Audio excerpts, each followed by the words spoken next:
Hello, welcome. Somatic movement this morning. Welcome, welcome. We will be on slidey surface if you got one. Carpet's fine. Smooth hardwood or marble or laminate or whatever is better. You could certainly lay a blanket down between you and the floor for more slidability. And when we get to standing, I assume we'll get there, one block is what we'll use today. So blanket optional and then one block. So I'm going to set that aside for now. And please come to lay on any surface of your body. Come to lay in any shape. You could even stay sitting if you like.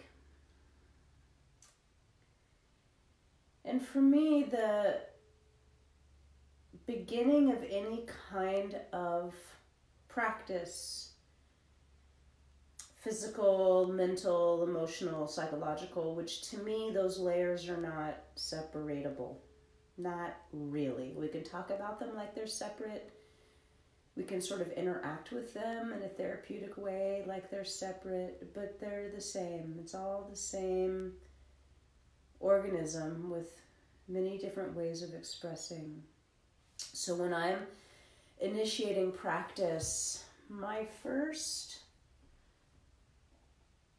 point of contact is what's here today. What is the body-mind that I am inhabiting today saying to me?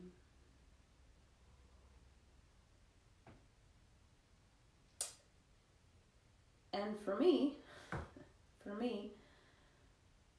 I did a lot of hard work yesterday, some physical work yesterday, and I'm feeling it, some fatigue in my muscles, a little achiness in my bones.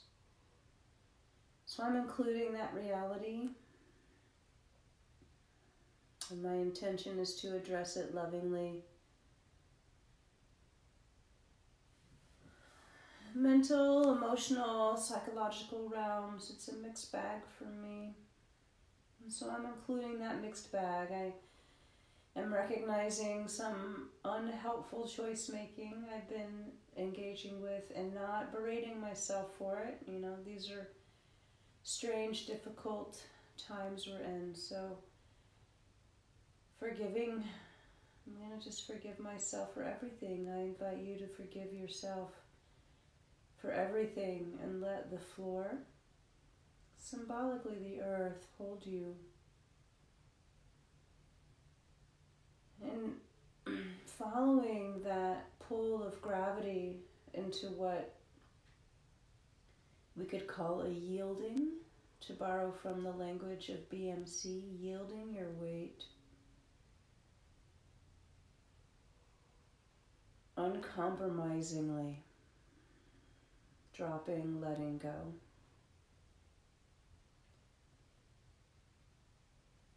And find another surface of your body to lay on.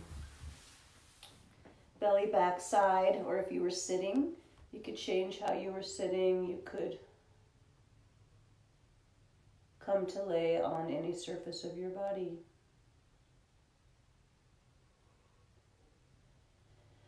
And calling up your inner filter. I mean, we all have one. Some people's filters are finer. Some people's filters are more gross. So more stuff gets in or less stuff gets in and out. So call up your inner filter. And as if the surface that you're resting on, for me it's my belly. If the surface you're resting on had a filter or a sieve, and you allowed all the stuff you don't need to be absorbed by the earth moving through the filter. But you keep all the stuff that you need or want, right? We can include desire in this. Desire is the first seed. You know, it's often said that we come in as blank slates. That is not true. I have come to trust that we come in with desire. The desire to breathe, the desire to eat, the desire to get our needs met so we can sustain life. So including your wants.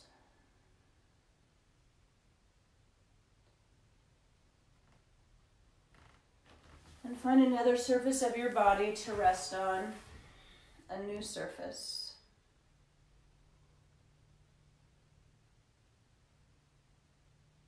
And how is it now? So all the nerve endings, brain cells, nerve cells, skin cells, all the cells, let them continue to filter downward, right? And downward it's variable. I mean, down is down, but to me it's now my back versus my front. It might be your side might be down. So allowing the energy of the context that you're in start to support your capacity to connect with the contents. So in relationship to the earth's pull, let that be down.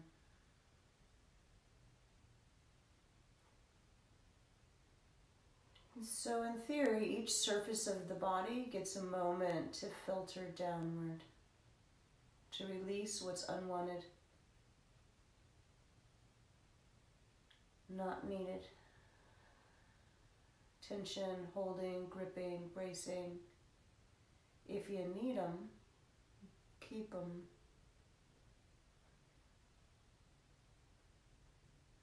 The story of yoga says that it truly is a basic choice point. We can choose to connect or to disconnect. We can choose to filter through love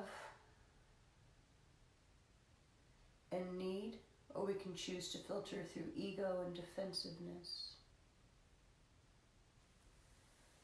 One more surface, probably the last one, unless you started sitting.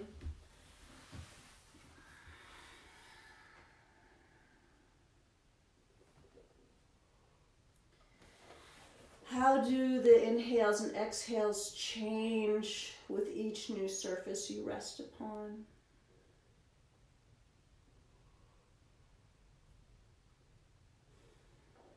How does your ability to let go change with the surface that you're resting on?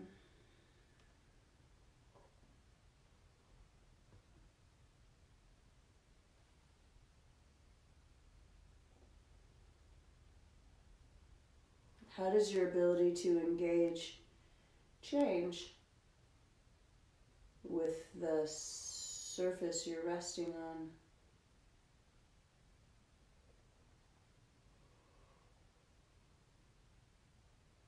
Find your way onto your back, if you're not there already. And with feet on the floor, knees bent, have your feet about sit bone width, which is not very wide. With my heels on the floor, I can turn my toes in and they can touch each other. Like, even with my heels about 4 inches, 5 inches apart, and nestle the feet to the floor and feel the 3 corners of the feet. Pinky toe, ball mound. Not the toe itself, not the toe print, but the knuckle of the pinky toe, big toe knuckle. And the heel bone. The heel bone, which rests, it lives more in the outer heel. So from outer heel to like center of the heel. Somewhere in there, the tripod of the feet.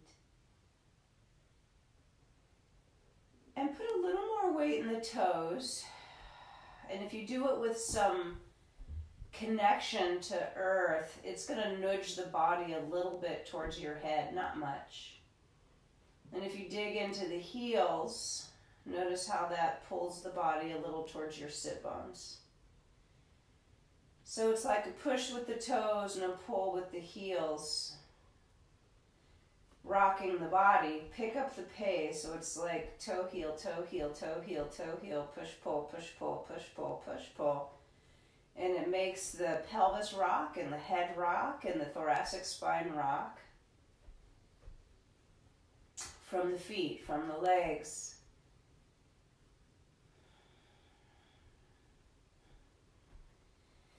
Feel free to let the head micro adjust, like little roll to the right, and then the head will still nod, but nodding, twisted, the neck turned to the right, and then let it roll to the left. Just a little bit, right? So this comes from Bartinia Fundamentals, which I've studied only a little bit here and there with one of my beloved teachers, Amy Matthews. And the story that gets said about this movement is it's supposed to sync up the feet and pelvic relationship. And if you slow it down again, so it's like toes, heels, toes, heels. If you recall from some previous classes, front of the foot relates to the front of the pelvis, back of the foot relates to the back of the pelvis. Just feel that push-pull from the toes and the heels, sliding up, gathering up the legs to the front and the back of the pelvis. Pick up the pace again. Keep the pace, keep the rhythm. Slide the right leg slowly straight. And then sync up the right foot. Make it so you can see me. Sync up the right foot. Same toe, heel, toe, heel. Push, pull, push, pull. So the 2 feet are synced up. Toes reach or press together. Heels reach or press together. Stretch left leg long, keeping the rhythm. And both feet sync up. Now there's a way, and I broke this down last week, I think, or the week before, I don't remember. There's a way you can do this move from the front of the ankles, right? A really strong point flex, but can you do it from the sole of the foot, like we started? Easier to feel with the feet on the floor. It's more like toes push and then heels pull, rather than just pointing and flexing from the ankle. So we're trying to do this. I'm inviting you to try to do this from the sole of the foot. Keep the left leg there, keep the rhythm, keep the pace. Slide the right knee back into flexion, right foot on the floor. And then the push-pull between the 2 feet has to sync up. Toes express at the same time, right and left, and heels express. And then keep the rhythm, keep the pace, rebend your left leg.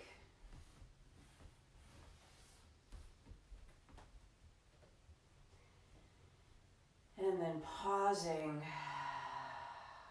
See if you can keep the feet even on the floor and the knees pointing straight up, the 10 toes organizing neutral, so pointing straight ahead right here and then straight up.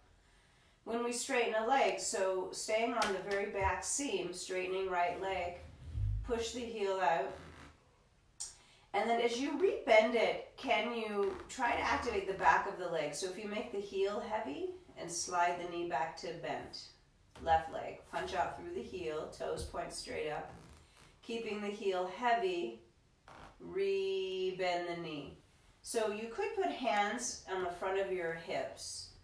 And the idea here is that the front of the hips stay pretty soft. As soft as they can as you rebend the knee. So the idea is to bend the knee from the hamstring, which is the muscle that bends the knee, right? We're facing up, so the knee has to come forward. We can't bend the knee and swing the calf muscle into the floor behind. I mean, if you can, wow, I'm impressed. But can you activate more of the back of the leg and less the front of the leg? So the hip will flex by default, right? But we're focusing on the bending of the knee. So it's a hamstring activator in theory, more than a thigh activator, a hip flexor activator.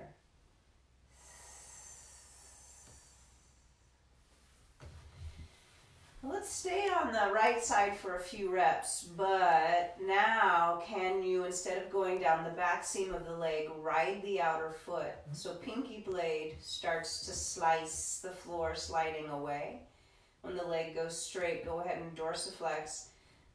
That's toes towards your face, but they're swung out to the right.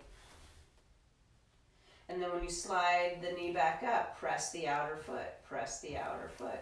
And stay on that outer foot a couple of times. Slide it out, dorsiflex, and then you plantar flex, slide on the outer foot. And let's do one more. Outer, outer. And then this time, swinging the knee up, ride the inner foot, inner edge to straighten. When you go to full straight leg, dorsiflex, and then point the toes and slide along the inner foot. And do the right side, inner foot sliding, turned in, internal rotation 4 times. So for me it's 2 more. And I'm looking for a corresponding lengthening on the other side. So inner leg's engaged, just going to invite some length and spread along the outer leg. Can you find it? Left leg. Slide right down the middle 2 times.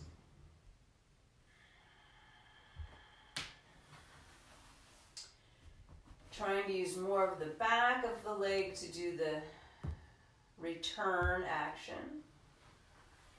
Tip to the outer foot. Now outer leg is doing more of the activating.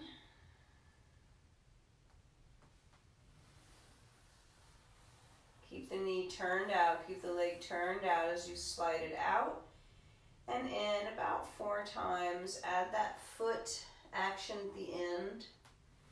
Remember, you've got 26 bones in your feet, so the ability to articulate and roll from like toe tips to heel and from heel to toe tips is pretty good, pretty great. Now, that was 4 for me. Inner foot, inner internal rotation of the leg.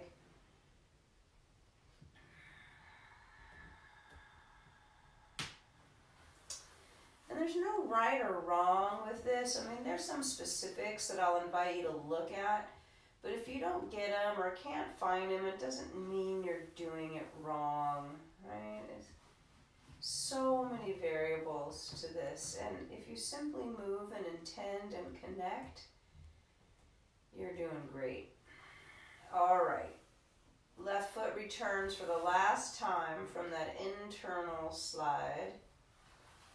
Back to both feet on the floor, both knees bent. From here, interlace your hands behind your head. And this move from Thomas Hanna Somatics, they call it the arch and curl.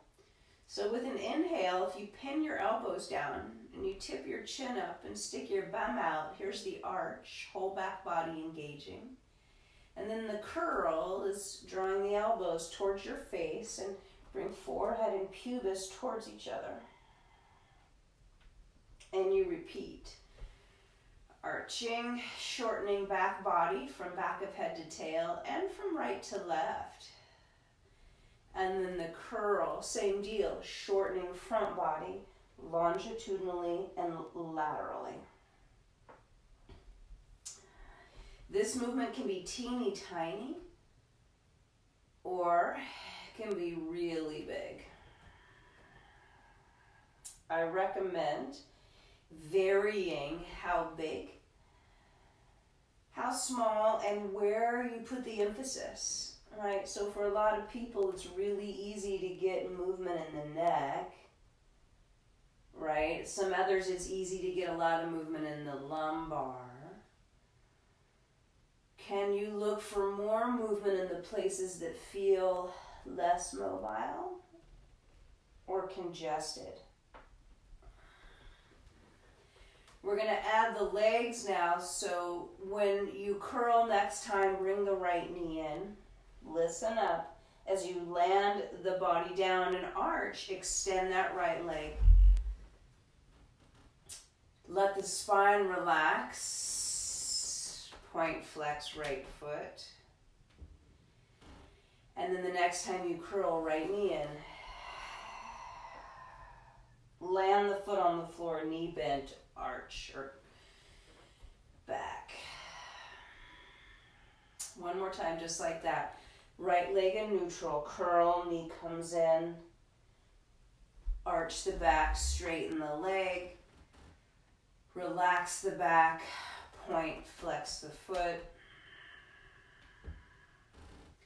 Curl the back, knee in. 2 times left side. So right foot's on the floor, both feet on the floor, arch. As you curl, left knee in. As you arch, stretch your leg long.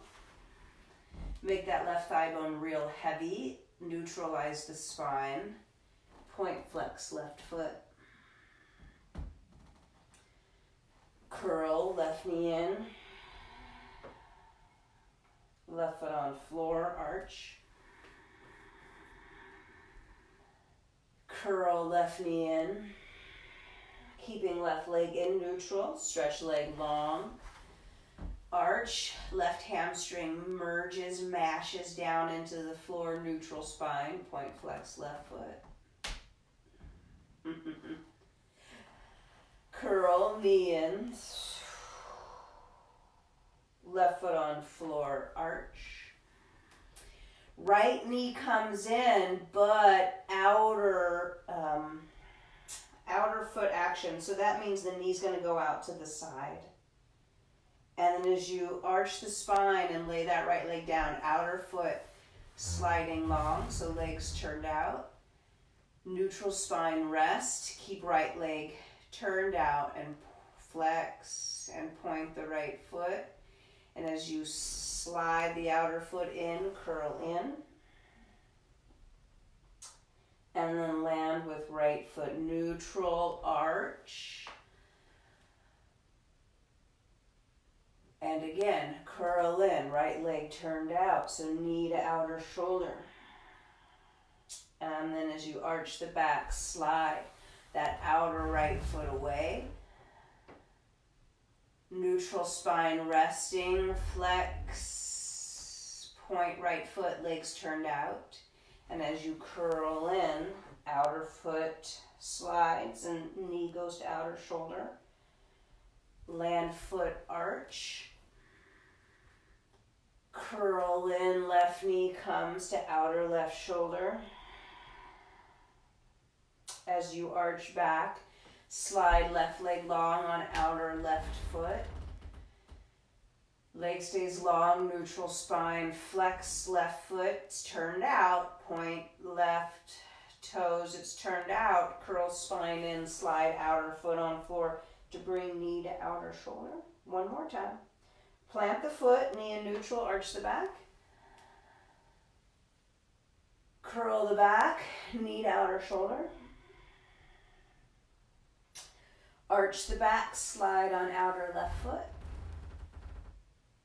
Neutral spine, flex, left leg's turned out, point, left leg is turned out, curl in, slide on outer left foot, knee to outer shoulder. And then land, both feet, knees neutral, arch. This time as you curl spine, right knee comes in towards outer left shoulder. And then as you arch the back, slide right leg long on inner right foot. Yum. Keep leg turned in, neutral spine. Flex, point with a turned in right leg, and then curl in, slide on inner foot, knee to outer shoulder, outer left. And then both feet down in neutral arch.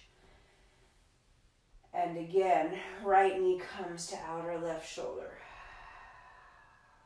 Arch the back, slide right leg long, riding inner right foot, leg internally rotated, neutral spine.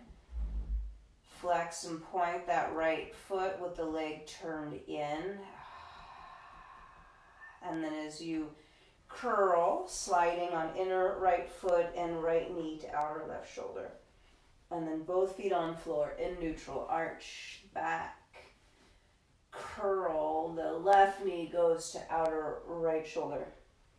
And then as you arch, ride that inner foot to a straight leg. Keep leg there, neutral spine, flex, point, internally rotated, slide that foot, curl spine, knee to right shoulder. And again. No, wait, foot on the floor, pause, arch. And then knee to right shoulder. Last one. Arching the back, sliding inner foot. Neutral spine, flex point, leg internally rotated, curl, slide, inner foot, knee to outer right shoulder, and then land. And then one more neutral spinal thing here.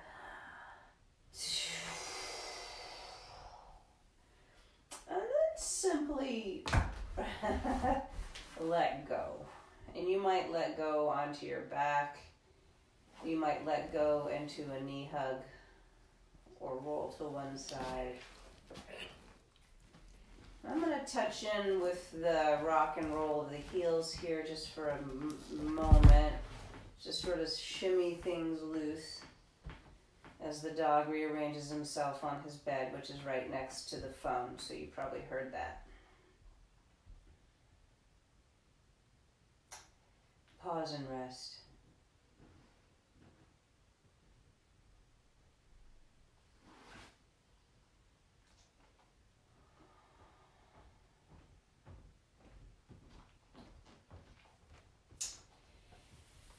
Catch your block. I said that we would use it when we got to standing, but I unintentionally lied to you. We're going to use it right now. So, same hook line position with feet, sit bone width apart. Put the block on its flat side between your two knees. And you could certainly do this without the block, but I find that the use of the block creates a biofeedback mechanism that for me, and when I see it on bodies, tends to give people a better idea about what their knees are doing. Because ideally for this particular exploration, knees don't change. They don't tip or swing or shift. They will twist. And it is importantly biologically possible and necessary for our knees to twist, right? Too much twist, bad. Twist only in one way all the time is bad. But they do twist, as well they should. And so in this exercise, they'll be asked to do that, but it's for the lateral body here.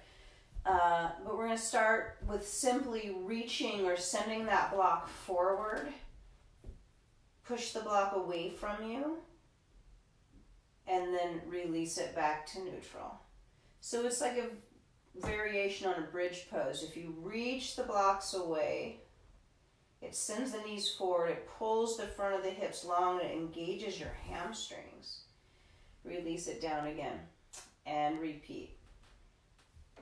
I think that in Bartenia fundamentals, they call this the forward pelvis shift.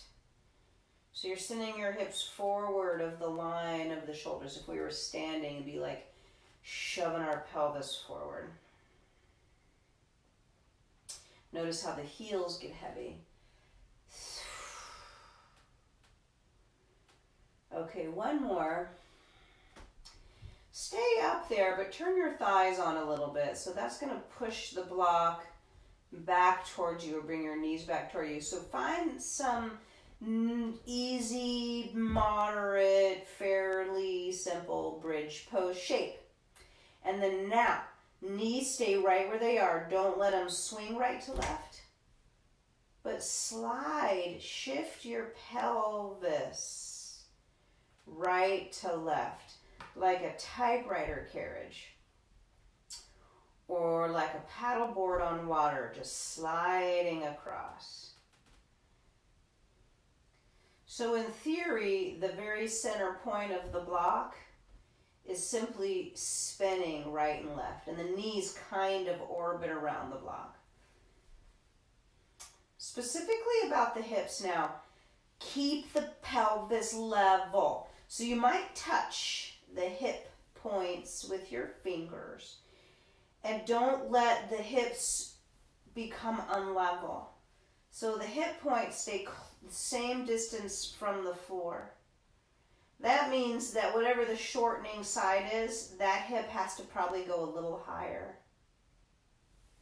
So let's meet with both hips over to the right. Stay with hips to the right. Hug that right knee into the block more. And then start to lower the pelvis towards the floor over there to the right. And feel your buttocks just touch. Don't put any weight in. Are they level? So yeah, I need to bring my left side up more. Don't land. Lift back up. Stay level. Squeeze the block. Slide hips to the left. Stay level. Hips stay to the left. Lower them towards the floor. Can you feel both butt cheeks touch the floor at the same time? Back up you go. Keep level. Slide to the right. Down to the floor, level bum. Skimming butt cheeks along the floor as you slide to the left. So that's a little more informative, having that surface behind you. Go up on the left and over to the right. So you're making a big square. Level, level, level pelvis. Let's do one more square to the right. And you might notice that when the hips are lower to the ground, they can move more to the side. There's more lateral flexion at the pelvis when the hips are in flexion. Pause in the middle. Slide left. Level pelvis, lower down. Let the floor give you feedback. Butt cheeks touch at the same time. Skim across the floor surface. So then the left hip has to go higher. And then you go up and over to the left. 2 more times.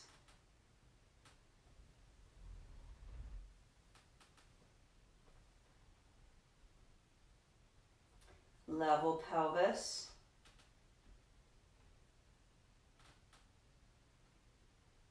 And then pause in the middle. I'm pausing in the middle with the pelvis low. Send the block forward 1 or 2 or 3 more times just to reestablish midline. And then when you're ready, you can lose the block. Take a pause. How do you want to rest? How can you rest most efficiently, most effectively, and allow the choices that you made, the consequences of those choices, good or bad or neutral, to trickle through?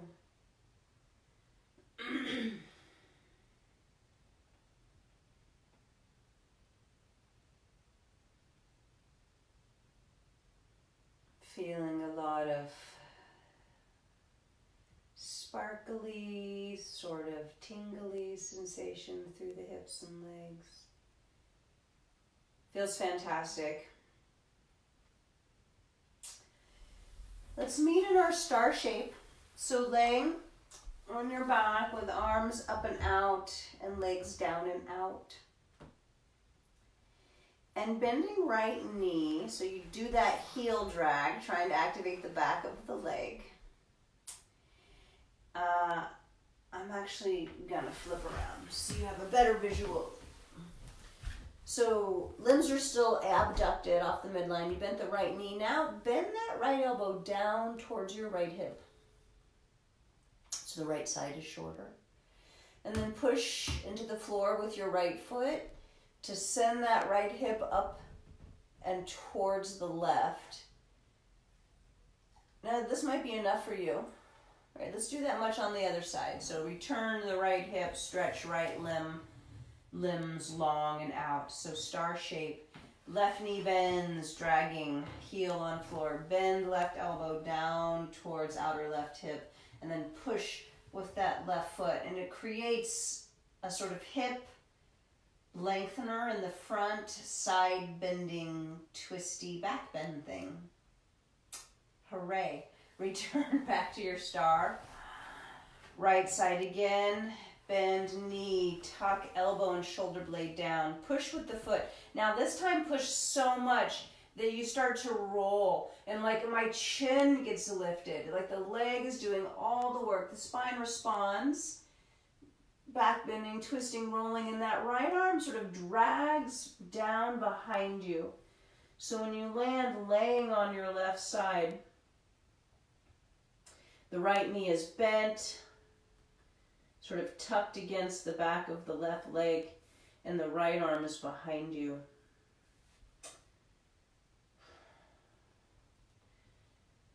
Start to reach with those right fingers, retracing their path. Let the pelvis land.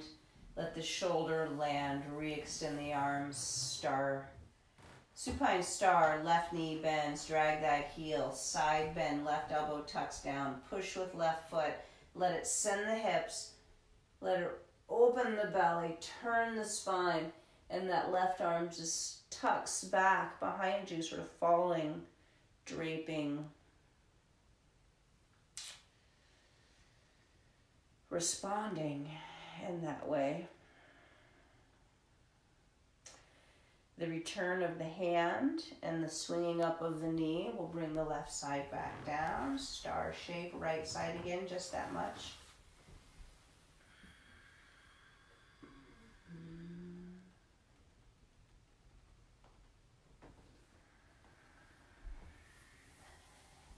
Star, left side again. So I'm bending, pushing, rolling. One more time. Oh no, that's the last time. That's the last time for that much. Okay, star shape, adding on.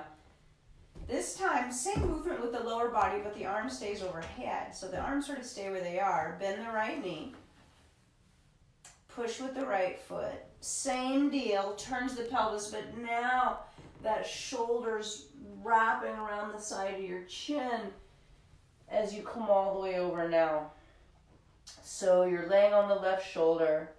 Because the arm, in this case right arm, is wrapped forward, there's more weight pulling you forward. So more of your right side wraps over.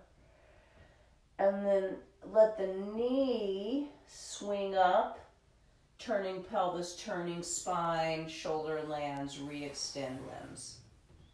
Star shape, left knee bends. Push with left foot. Let it pull the pelvis around, pull the waist, ribs, shoulder, head, arm. Drop, rest.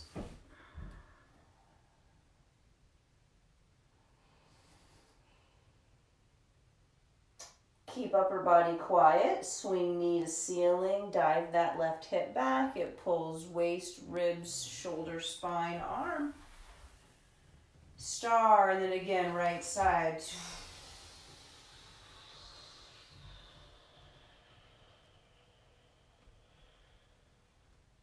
Knee pulls you back. Left side. Foot pushes you over, pushes hip, waist, ribs, shoulder, head, arm. Knee, hip, pull you back. Sequentially, la la la, re-extend. One more time each side.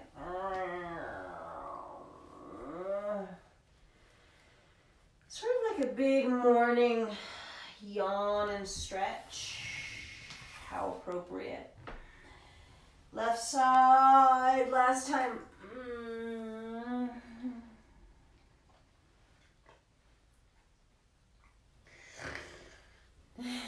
Left side returns last time. Star shape. And then exhale, baby ball on your back. You can catch and hug your knees. And when you land, feet on floor, knees bent. Arms out to the side for knee drops. So what I'd like you to do is let the knees take the knees over. So let both knees tip to the right. And then if you can envision or feel where your left sacroiliac joint is your left SI joint, take that to the floor behind you. So you come up by way of the hips. Knees tip to the left, and it's the right SI joint diving back that pulls the knees up. And then knees to the right. And then almost like you can catch a softball in your left ovary, or you sort of hollow, make a bird's nest in that lower left pelvic half to bring the knees up. Even the guys, right? It's not an ovary now, but the tissue that became your gonads was up in there. So ovaries and testicles start in the same place. They start as the same tissue. And then some drop, some stay up. For some people, one drops, one stays up. But that deep low belly place of magic and mystery and high potency, first, second chakra area. Last time to the left, just like this. One more time to the right, knees drop, pause. So that same sort of pushing with the top leg foot. So it creates what they call in Bartinia fundamentals like diagonal bridge, as if you were doing bridge pose. You sort of fell over, the knees fell over. So use this hip thrust, this diagonal bridge, to once again roll onto your right side. Bring that left arm up and over. And then the left SI joint, you could say left foot or knee, sort of pulls the legs back, hips back, then the spine, then the head, then the arms. Same concept, slightly different arrangement. Basically, both knees are bent, both knees tip left. That diagonal bridge into a back bendy twist, roll on to your left side. So both legs are involved. Right SI joint returns you. This is probably the hardest part, to keep the knees and the hips in front of the rest of the spine. One more time, just this much each side.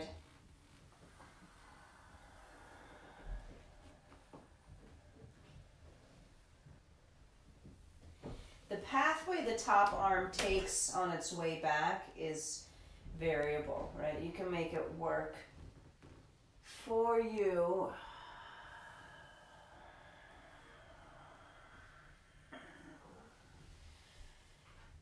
Right knees tip, pause. So not rolling onto your right side. Put your brain in your left foot. So we're on our backs with knees tipped to the right. Can you swing or circle that left foot down long, skimming the floor, and then around towards your right hand? It probably won't get all the way there. And then sweep it, arc it back to where it came from. And then left SI joint returns you to knees up. Knees take you over to the left, stay in the twist, and then swing, circle, arc that right knee around, foot around. The knee does not have to straighten. And then right SI joint pulls you back. Tip knees to right, circle left foot, and then swing it back. And then left SI joint brings you up, and again to the left. You could pick up the pace if it feels good. You could slow it way down to parse out all the choice points.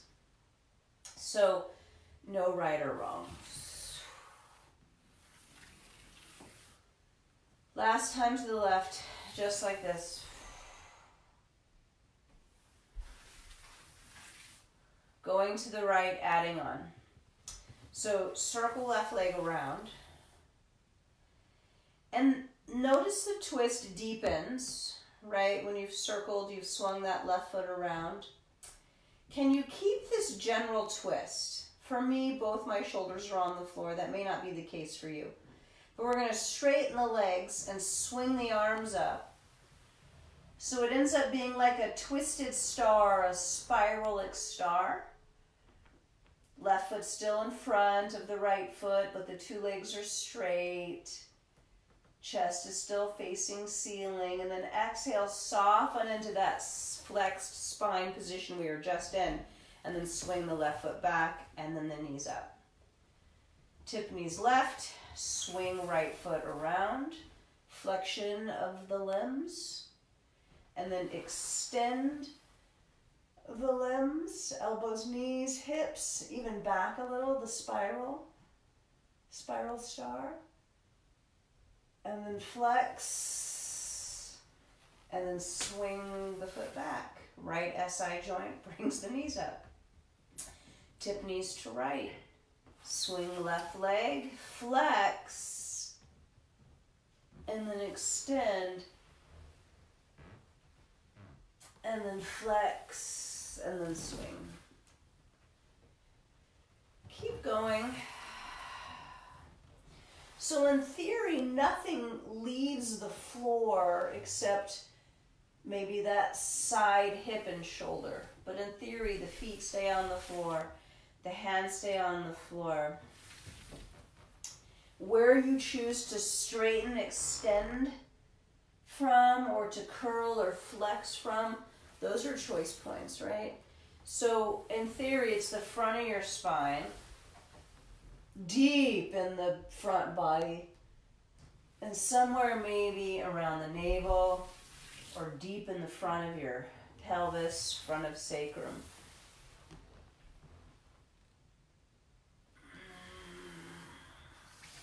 One more time each side. I love this.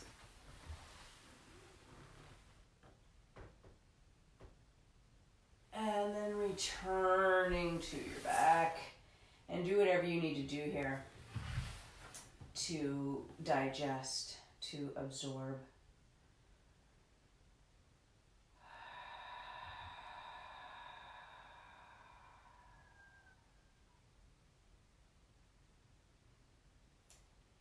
We're going to add on, I'm not sure if I'm going to run out of room here. So let's see, I might abort this mission. Let's see what happens though.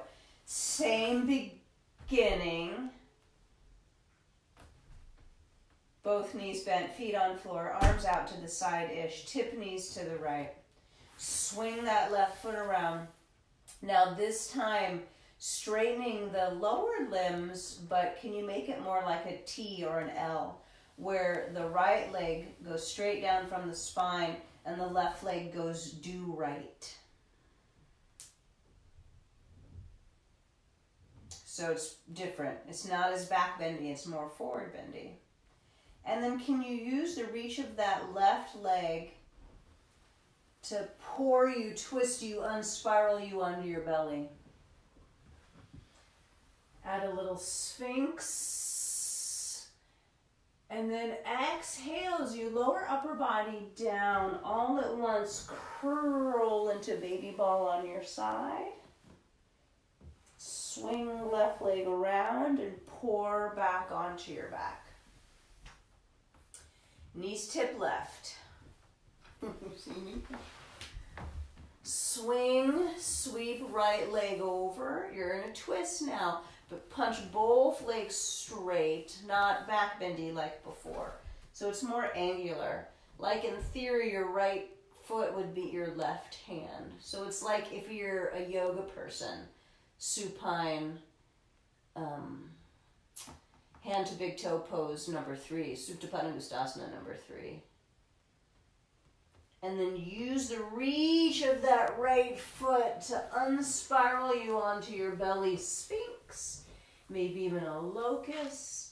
And then a big contrast, exhale, navel back, curl onto your side. Swing that right foot back from whence it came and let the right SI joint pour you back onto your back, and then tip the knees to the right. Swing the left foot and then punch the two legs straight. Maybe right hand can catch left foot. And then use the reach of that left leg to pull you onto your belly, back bend of any sort. And then all at once, flexion and curl onto your right side, and then swing the left foot back and spill onto your back, knees to the left, swing right foot around, T. I think they even call it a T twist, this thing, in somatic movement circles, like Hannah somatics. And then let that right leg spin you onto your belly.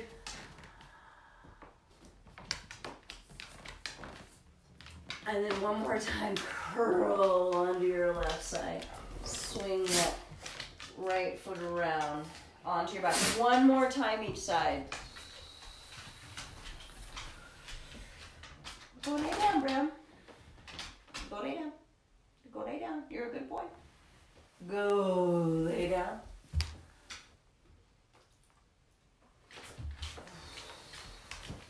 Good boy. Last time. Left side.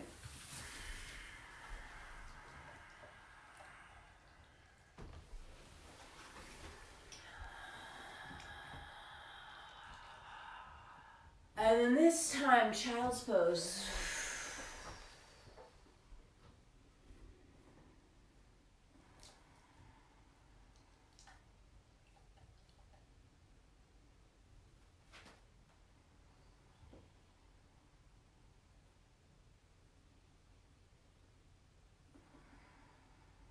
Roll on up.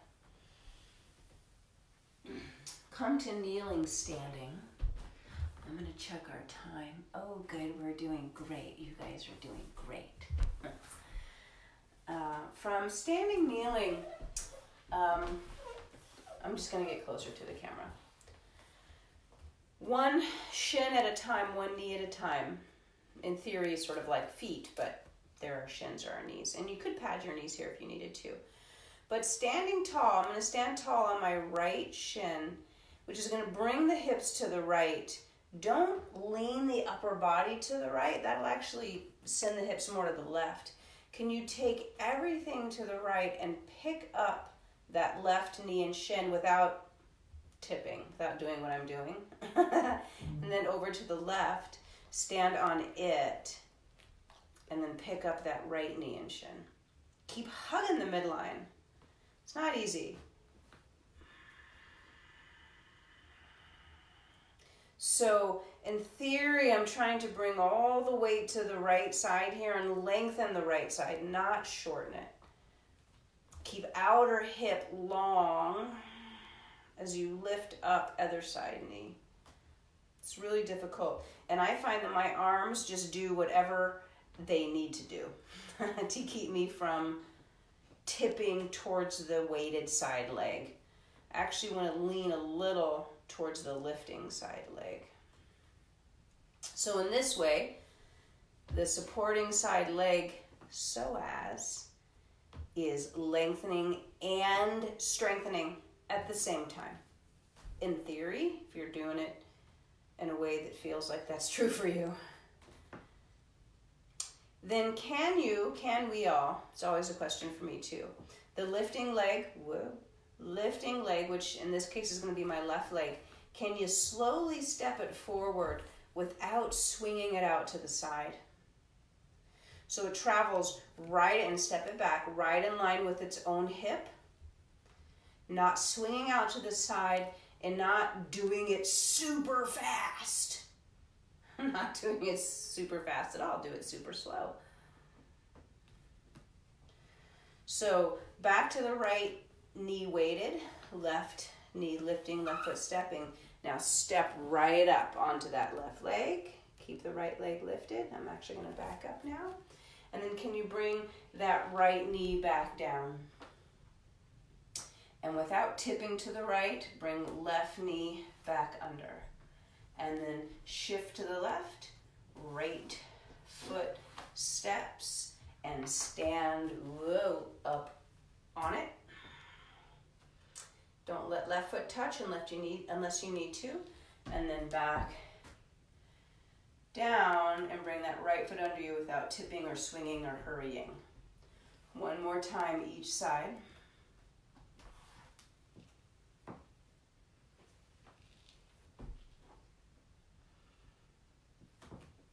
Whoa, whoa. This time, we're gonna stay up. Stay up. And then from here, catch your block.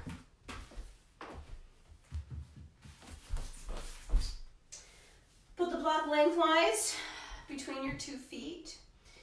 And let's come to stand on it with the right leg. So if your foot is bigger than your block, probably it is, have your heel on the block and your toes can be free.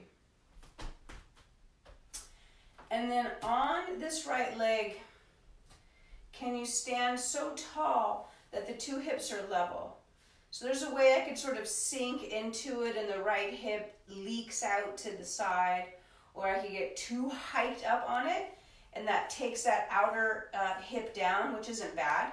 We're gonna do that a little bit later actually. What I'd like you to do is have the hips level.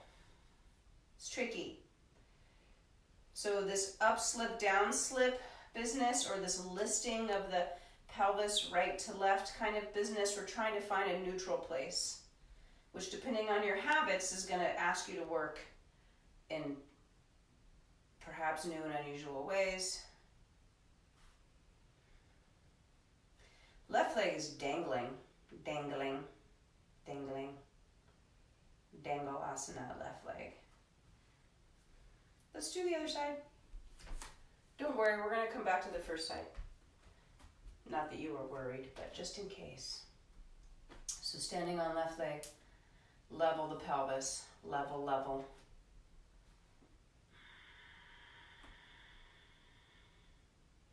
And you could check out the contrast of what's not level, letting the right hip sink, letting the left hip leak out to the side, or hyper buttoning that left hip in actually pulls the left side of your pelvis down.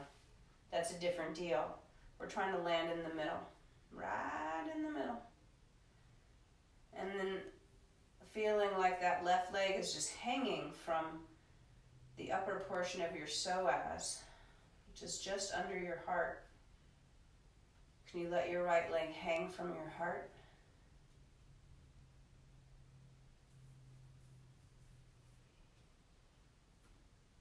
First side again. If you've got a squishy block and it's leaving big footprints on the block, flip it over. Start fresh. Neutral alignment, right hip. Left leg hanging from your heart. If you can expand that point of connection, can you feel your left leg hanging from your throat? Whether you can feel it hanging from throat or from heart or just from its hip socket, give it a swing. Not controlled. All the controls on the right side. But where you let it swing from is something that you can, in theory, control. All right, it might be just like an obvious thing from the hip, but if you got the connection at the top of your psoas, which is just behind the heart, just below the heart in theory, let it swing from there. Or maybe you've got such a deep connection, you got feet to head connection, you can let your left leg swing from your throat. I'm just doing what I need to do with my arms to stay up. All right, when you're ready, step off. And let's take a moment in mountain pose here, like whatever, standing. My left leg feels so long. Like, so long. Whatever your experience is your truth, not right or wrong. Like, how did it affect you? Left leg up on the block. Stabilize. Find the point from which you feel an anchor or a connection. Maybe right hip socket. Maybe heart. swinging the right leg. Maybe if you've got a foot to head connection, you can swing the right leg from the throat.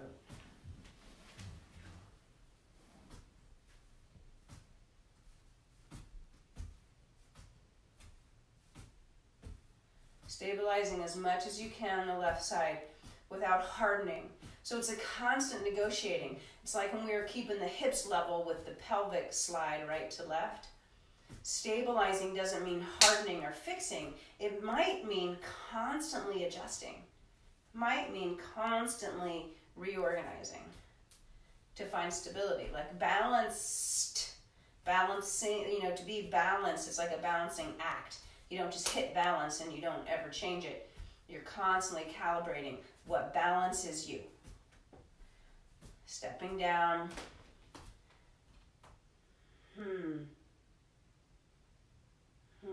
They feel amazingly long and lovely.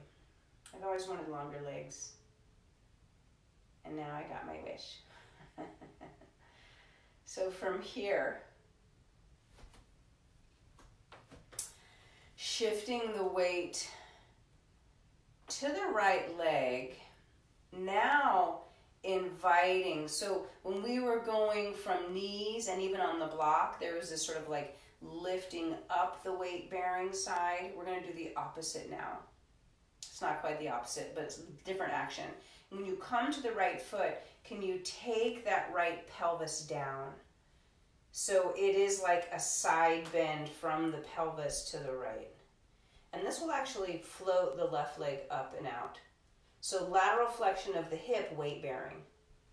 And then back to center. Go to the other side. Lateral flexion of the hip simply by weight bearing. Weight bearing and shifting the weight to the weight bearing side. So this, we could call this like a down slip. Notice how the other leg's just like wee. Maybe yours doesn't say wee. Mine does. To the right, outer hip down. I'm not lifting, I'm not activating at all this side, but it's getting moved.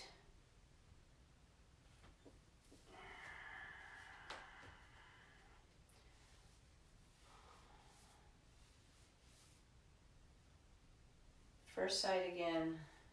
Now, if you've got one side that needs more, do more. Just repeat that same side. And for me, it might be my right side.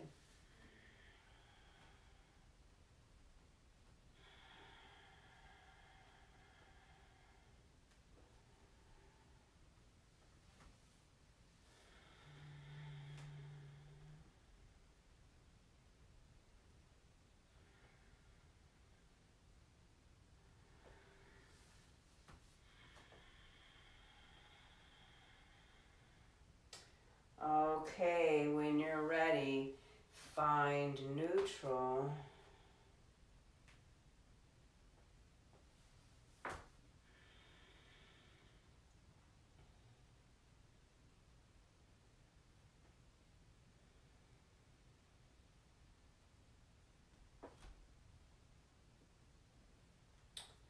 And then, similar to what we were doing on our knees, kneeling, standing, let's counter with that. So weight to the right, but now lengthen the right side, and maybe that left foot can get pulled up. And then weight to the left and lengthen the left side. So now in this way, I'm sort of righting the outer edge of the foot. And if you want to bring the arm up into it, whatever that looks or feels like to you. So standing on right leg and lengthening right side.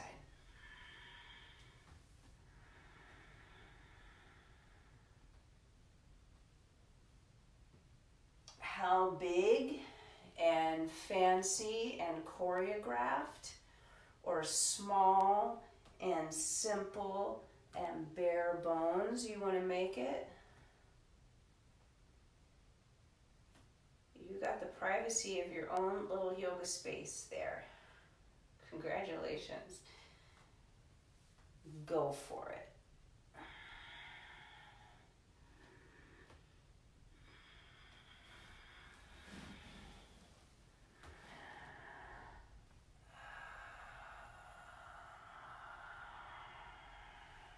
when you're ready. Yeah, see now this side, my left side wants more of it. Makes sense. The shortening right side pattern feels helpful to me.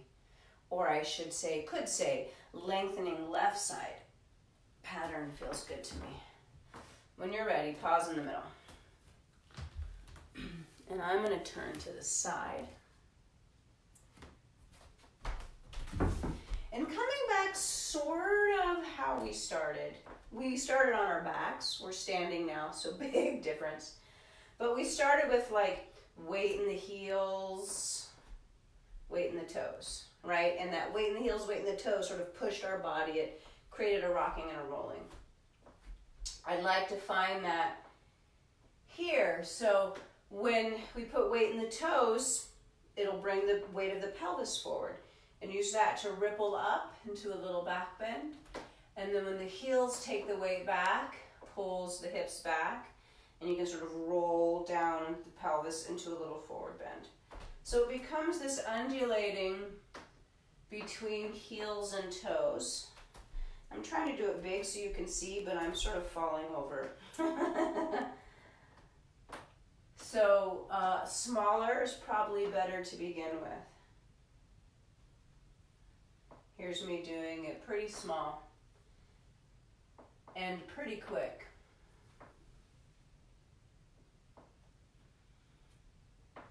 You can emphasize the lengthening of the front or the lengthening of the back.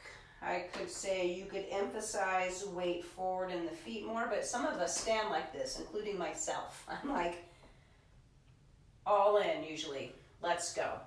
Others of us stand in our heels, which is a little more reserved, kind of, and for some people downright depressed, right? So you could favor one side of the foot, front of the foot, back of the foot, more than the other, front of the back body, front of the body, back of the body, more, either by choice or by default.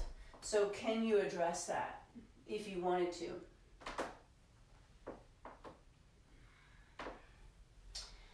And then just for kicks, or it's more than for kicks, for insight, if you brought this movement like more onto one leg, and so combining this front back movement onto a lateral shift. And what does the one leg feel like versus the other leg?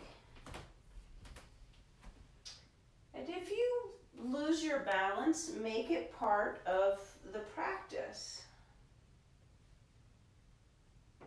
Or if you find that there's a place you can't get into, like I got a place here, which does not surprise me, that I can't find a connection there. So I'm going to slow down. I'm going to micro this little part. I'm going to micro this little part.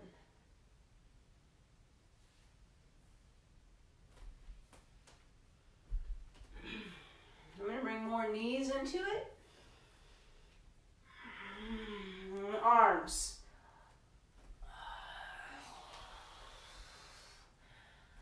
All the same choices remain.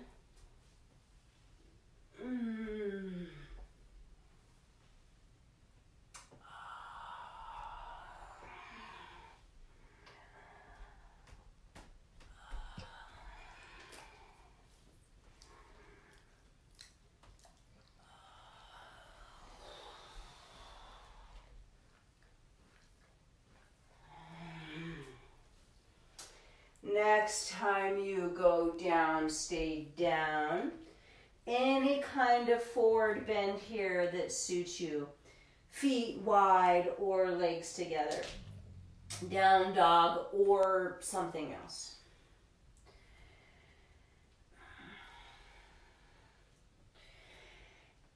And feel free to include that study of right to left, forward and backward, even here.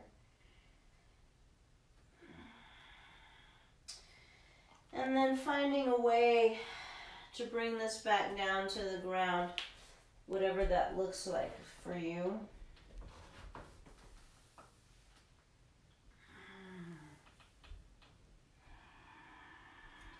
I'm going to stay in child's pose for a moment. Feel free to do so yourself.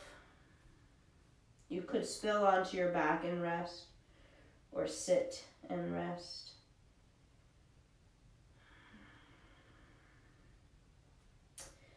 But from child's pose, so you could join me here, I'm going to turn to face the camera. With hands like out to the side, they could be straight out to the side or more up and out to the side. You can even have elbows bent. Swing or slide or shift one hip over. So I'm taking my left hip over to the left and feeling that connection, that diagonal tug and pull across the back body with my right arm. So back in the outer hip again and following that outer hip diagonally to the opposite side arm.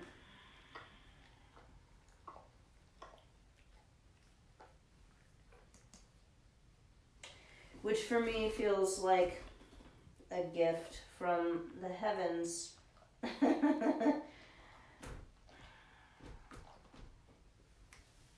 Going right to left at your leisure.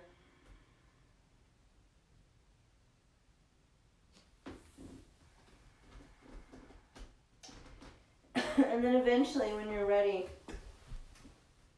spilling yourself into some sort of resting position. Some sort of resting position. Could be on your side or on your belly or on your back. Doesn't have to be symmetrical, although it could be. And returning to yielding. Yielding the weight of your body. And the way that the phenomena of yielding has been taught to me through body-mind centering, and I'm just studying it. I'm in a program. I'm in a certification program studying BMC. Yielding is said that it's about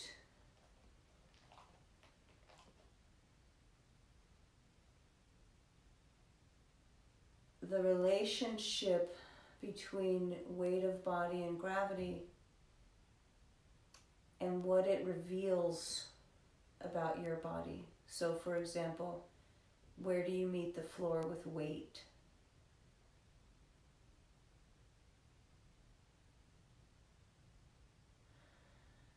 And those places, so for me, like head, back of my whole right arm, my left elbow, my shoulders, pelvis, most of my back of my legs, calf muscle, some of my hamstring, outer heels.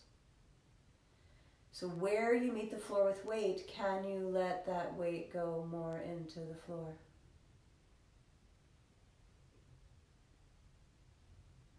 And if not, is it because you're holding, right? If you're holding on to something, and if it's helping you to hold on, go ahead and keep holding on to it, if it's helpful.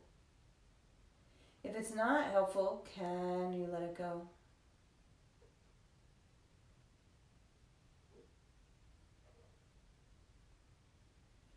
You can always change the shape you're in if need be. And then secondly, because we're curvy, we're curvy. There's nothing flat or angled or straight about us, metaphorically and literally speaking, nothing. And so where you don't meet the floor with weight, could be parts touching the floor but not heavy. It could be parts completely off the floor, like back of your neck or something. Those parts, are those lighter parts lighter because of the curves and the natural shape of your body and you're simply totally relaxed? If so, great. If not, if those lighter parts are being held up because of tension or gripping or the inability to let go, then can you make another choice? And so keep following this inquiry.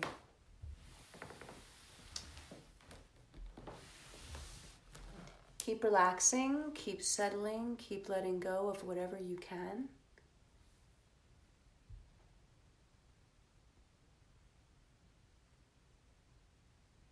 And keep questioning, am I comfortable? Do I need this? Can I let go?